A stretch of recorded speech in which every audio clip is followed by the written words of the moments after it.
Hey folks, before we dive in, just a quick reminder, if you want unfiltered updates and honest reporting, make sure you follow X News to catch this and all our future videos. And don't forget to support us by subscribing, liking and dropping a comment. It really helps us keep going. Alright, so before you click away, let me ask you something real quick. When was the last time a Middle East peace deal actually worked? I'll wait. Because what just dropped about Gaza is either going to end this war once and for all, or it's about to blow up in everyone's face. Drop a comment with your prediction, because this one's going to be wild. So here's the deal. Over the past few hours, Israeli newspapers leaked every single detail of Trump's Gaza ceasefire plan. And let me tell you, it's not what anybody expected. This thing's got 21 points, and some of them are straight-up game changers. But here's the kicker. Hamas is low-key, considering giving up their weapons. Yeah, you heard that right. But there's a catch, and it's a big one. Now, Trump's been meeting with Arab leaders at the UN, hammering out this plan, and apparently Netanyahu's on board. Or at least that's what Trump's saying. But what about Hamas? What about the people actually living in Gaza? That's where things get complicated. And that's exactly what we're going to break down today. Alright, so let's talk about what's actually in this plan. Point number one is pretty straightforward but brutal: total elimination of armed resistance in Gaza. Trump didn't say destroy Hamas word for word, but come on. He said Gaza's got to be a zone free from extremism and terrorism that doesn't threaten its neighbors. That's code for Hamas is done. But check this out. This one point actually gives Israel 3 wins at once. First, disarm Hamas. Second, take weapons away from every other Palestinian faction in Gaza. And third, completely dismantle Hamas as an organization. That was Israel's demand from day one, and countries like France made it a condition for recognizing a Palestinian state. So right off the bat, Hamas is being told to pack it up. Now here's where it gets interesting. Hamas actually said they're willing to negotiate on disarmament, but only under one condition. And no, it's not about declaring a Palestinian state. It's something way more specific, and we'll get to that in a sec. But first, let's keep going through Trump's plan. Point 2 says Gaza's going to be rebuilt for its people. That means no forced displacement of Gazans. They get to stay. Point 3. The war ends immediately. Israeli military operations stop, and troops start pulling out gradually. But, and this is huge, there's no timeline for the withdrawal. It just says gradual. Could be months, could be years. Nobody knows. Point 4 is where things get tense. Within 48 hours of this deal going live, Hamas has to release every single hostage they've got, dead or alive, all of them, no exceptions. So what does Israel give in return? Point 5 says they'll release 250 Palestinian prisoners serving life sentences plus 1,000 to 2,000 Gazans arrested after October 7th, and for every Israeli body returned, Israel hands over 15 Palestinian bodies. Now we get to point 6, and this one's wild. Hamas fighters who accept peaceful coexistence can stay in Gaza. But if they refuse and want to keep the resistance going, they got to leave. And here's the twist. America will guarantee their safe exit to any country that agrees to take them and will protect them from Israeli assassination. Basically, if you're a Hamas fighter and you're cool with laying down your weapon and living next to Israelis, you're good. If not, America's going to help you leave, but you can't pick just any country, only ones that agree to host you. Point 7 is about aid. If Hamas accepts all this, Israel opens the crossings and lets in 600 aid trucks a day. They'll also allow rebuilding of water plants, power stations, hospitals, bakeries, all that infrastructure.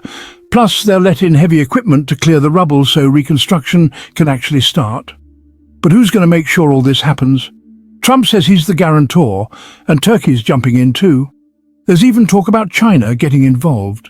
But real talk, if Israel breaks the deal, what are Turkey and China really going to do? That's the question nobody's answering. Point 8 says aid distribution goes back to the UN. So the Gaza Humanitarian Foundation gets sidelined and the UN takes over again, which is actually what Hamas wanted because it guarantees aid gets to them. Point 9. They're setting up a technocrat government, Palestinians who aren't tied to Hamas or Fatah. And this government's going to be supervised by an international body led by Tony Blair, the former British Prime Minister. Yeah, that Tony Blair. He's supposed to govern Gaza from Egypt until the ceasefire holds and reconstruction's done. After 5 years, power's supposed to transfer to a new Palestinian Authority. Wait, so what happens to the old Palestinian Authority? I covered all that in my video about Gaza's future government. You can check that out if you want to know what's really going on with leadership there.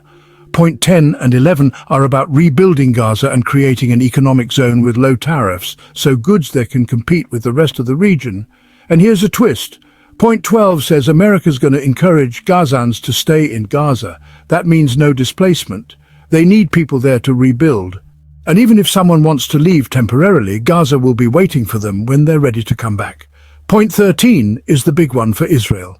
Hamas is banned from any role in governing Gaza, and get this, they have to hand over maps of all their tunnels so they can be destroyed. Yeah, you heard that right. Hamas has to give up their own infrastructure. So did they agree to this? We'll get to their response in a minute, but keep listening. Point 14 says Arab countries have to guarantee that Hamas won't threaten Israel again. How? By providing security guarantees, and point 15 breaks it down even more. Arab countries got to form a joint force, combine it with international troops under the UN, and include Palestinian forces that are currently being trained in Egypt. All these forces together are supposed to protect Gaza from extremism and weapons. So what does Israel give in return? Point 16 says Israel won't occupy Gaza and will hand over land to the new Palestinian government. But here's the catch. The more control this new government has, the more land Israel returns, so it's kind of conditional. Now what if Hamas says no?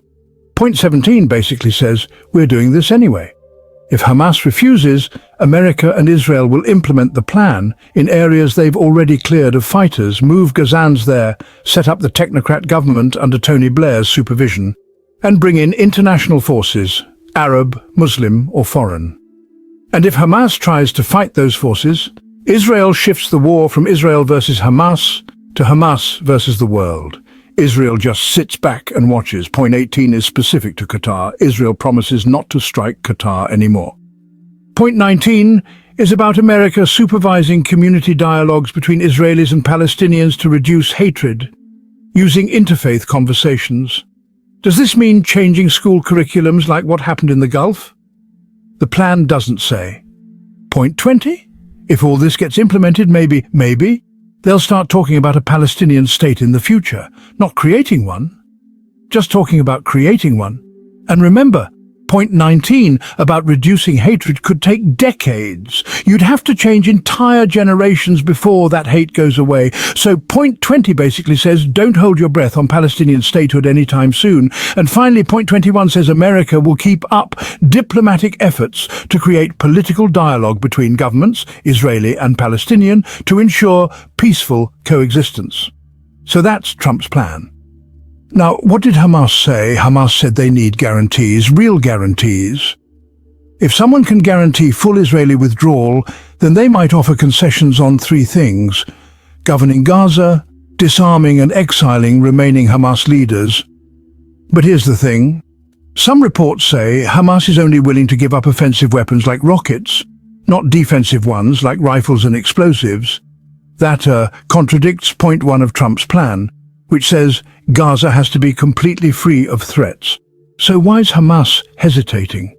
A Hamas leader told Saudi Arabia's Al-Sharq newspaper that past negotiations with Israel make them nervous. Remember the Oslo Accords? Those were supposed to give Palestinians control over parts of the West Bank, but it never fully happened. Settlers still steal land, and nobody stops them.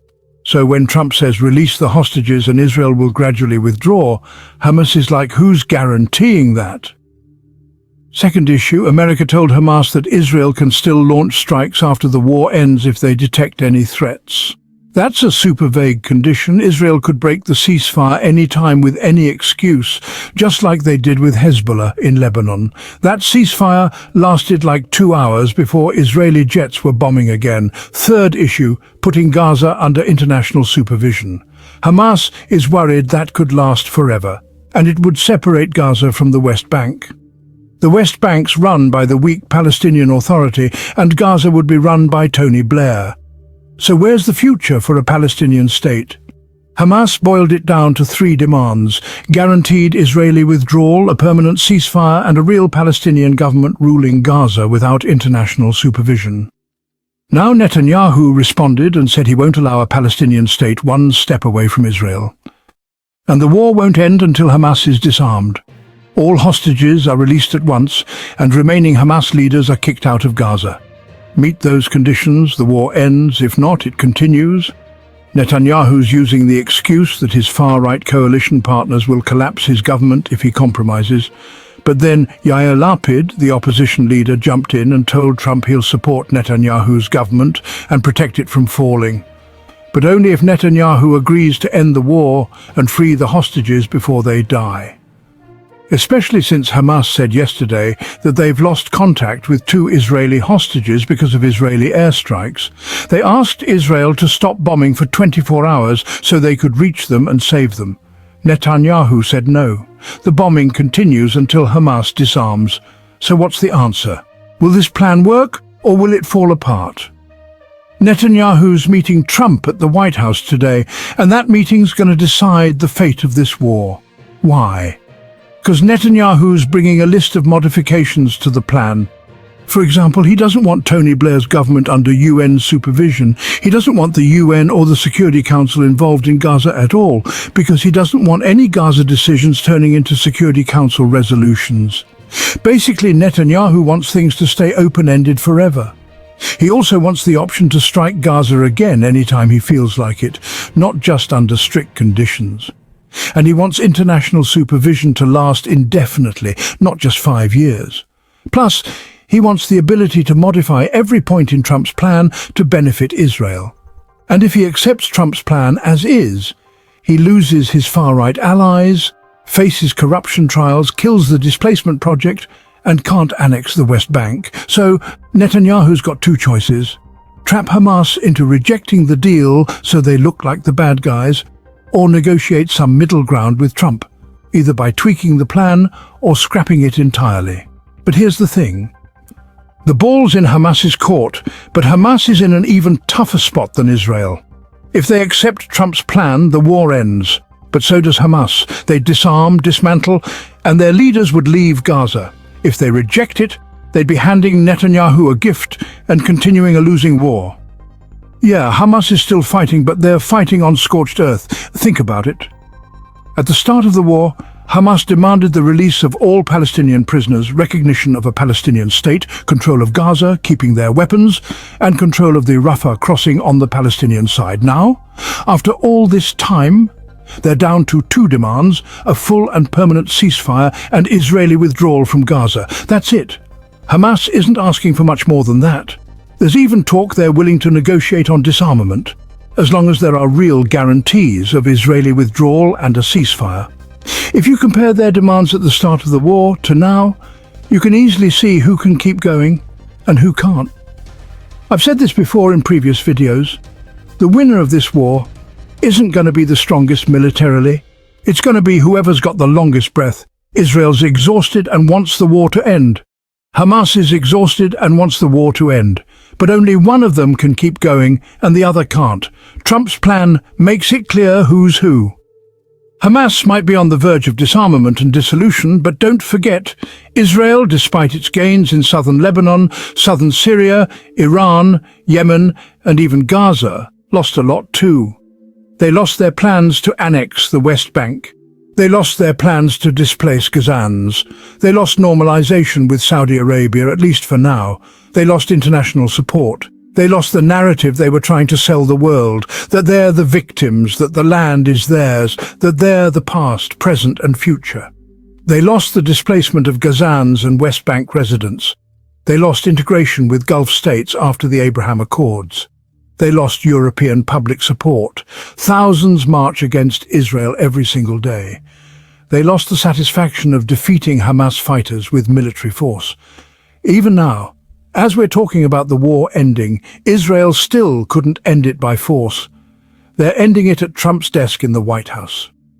And that's a credit to every Palestinian martyr who died defending their land, every fighter carrying a weapon on their back, not knowing if they'll make it back to the tunnel they came from or meet their creator. Agree or disagree with Hamas leadership all you want, but you can't disagree with Hamas fighters defending their homeland with their blood, and not just Hamas fighters, Fatah fighters, or even a regular Palestinian citizen throwing a brick at the Israeli army. Anyone defending their land with their life and soul, nobody can blame them. Who's a martyr in Islam? A martyr is someone killed defending their religion, their wealth, their life or their family. Every fighter martyred by the Israeli army in Gaza, the West Bank and other Palestinian territories died defending all four. We consider them all martyrs. Amen. So where does Trump's plan stand? It's waiting on Hamas to officially agree to disarm and peacefully coexist with Israelis, or to refuse and keep fighting, whatever the outcome. And that leaves you with a tough question, and this one's probably the hardest yet. If you were in Hamas's position, would you surrender your weapons and dismantle yourself? Or would you refuse disarmament and give Netanyahu an excuse to keep the war going? Look, at the end of the day, this is one of those moments that's going to define what happens next for Gaza, for Palestine, for the entire region. So here's what I want to know. Do you think Hamas should take the deal, or is this whole thing just a trap? Drop your honest opinion in the comments below, because I want to hear what you really think. And if this video got you thinking, hit that subscribe button and turn on notifications, because tomorrow we're breaking down what happens if the war actually ends, and trust me, you don't want to miss that one. Peace.